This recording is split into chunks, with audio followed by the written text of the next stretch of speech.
Hi there, my name is John Stevens, pastor of Zion Lutheran Church in Oregon City, Oregon, and we're part of the ELCA, and welcome to Dollar Store Children's Sermons, where we take something from the Dollar Tree or the junk drawer or the garage or the kids' room, and we tie them to the lectionary text. And this is for the narrative lectionary, and we're looking at Genesis, we're looking at the story of Joseph, and we're looking at the story of Joseph's brothers, and being the dreamer, and being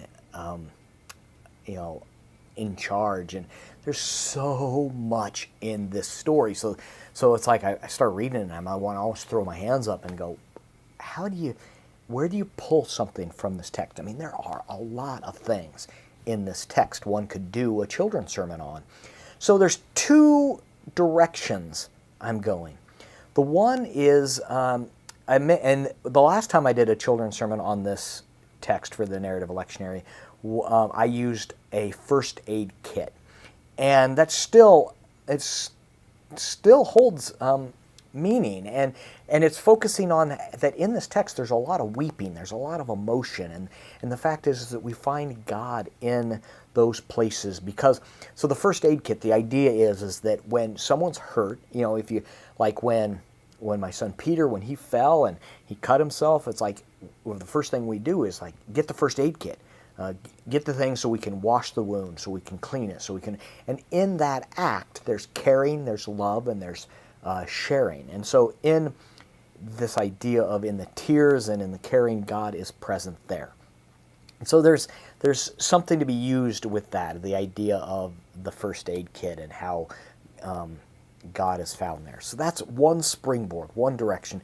The other that I was thinking about this time around is that there is the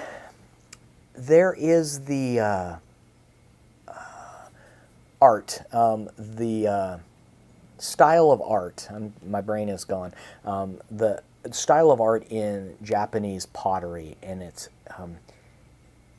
kinzinku. I'll the name will be terrible, but it's the idea of taking broken pottery, mending it with flakes of gold, and so that the actual item is better than before. And I can put up a link for a Wikipedia article on this, but it is really gorgeous, and it reminds me a little bit of Leonard Cohen's there's cracks in everything, and that's how the light gets in. We could say there's cracks in everything, and that's how the light gets out, that as we shine the light onto the world. When I'm reading this text, there are the gaps. There are, it feels like almost like a Marvel cartoon montage at the beginning, where it's a comes back. It's almost like, I don't know, when Spider-Man turns, gets bitten at the beginning, that beginning part, or even the beginning scenes of Marvel, when it's like the pages of a comic book and building up the word Marvel. That in the spaces, another example is in one of the first Star Trek movies that was redone. This was, kind of the redo of the story of how Captain Kirk came to be. It's like the prequel. And at the very beginning of the movie, the director's decision on using silence, on using the gaps to tell the story, there's this,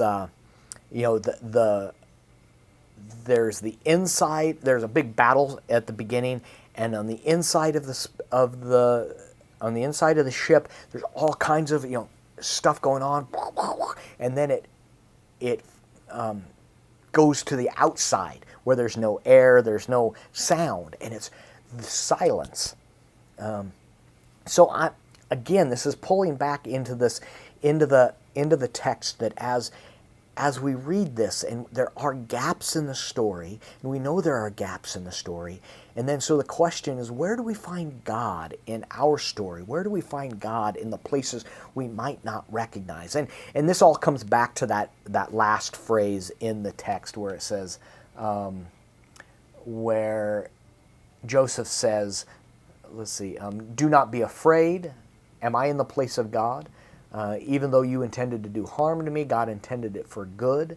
And so there's a lot of ways we can take that, and sometimes I think we can take that into directions that aren't healthy or not helpful. But for me, when I read this, I then go, okay, so where have I found God in the cracks of my life? Where have I found God in helping me through the pain of my life? It's that idea that it's like I don't believe that God causes the harm. It's not, people say, oh, that was just your cross to bear. No, I don't believe that God causes that.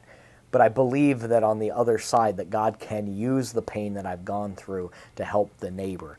God can use, like when I went through a divorce, God can use that, my experience in that point, to help the neighbor. And now, granted, this is children's sermon, so there's a lot of stuff that you probably won't want to go as deep as that. But this idea that the things that we go through, for those of us in California, Washington, and Oregon, where we're sitting in the midst of fire, like right now, the air quality is still labeled as unhealthy. I mean, it's moved from dangerous, or no, not dangerous, hazardous, which is still the same thing, but hazardous, to now it's just very unhealthy.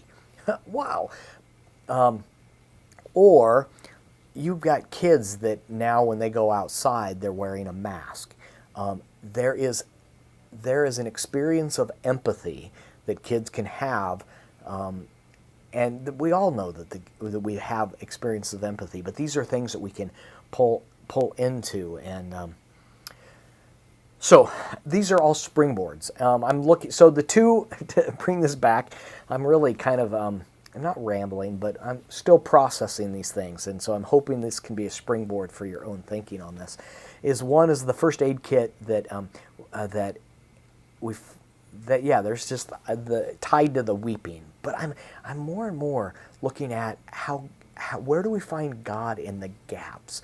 And this could maybe be better for, the sheer silence. We found God in the sheer silence. But in the sense where in all of this, God is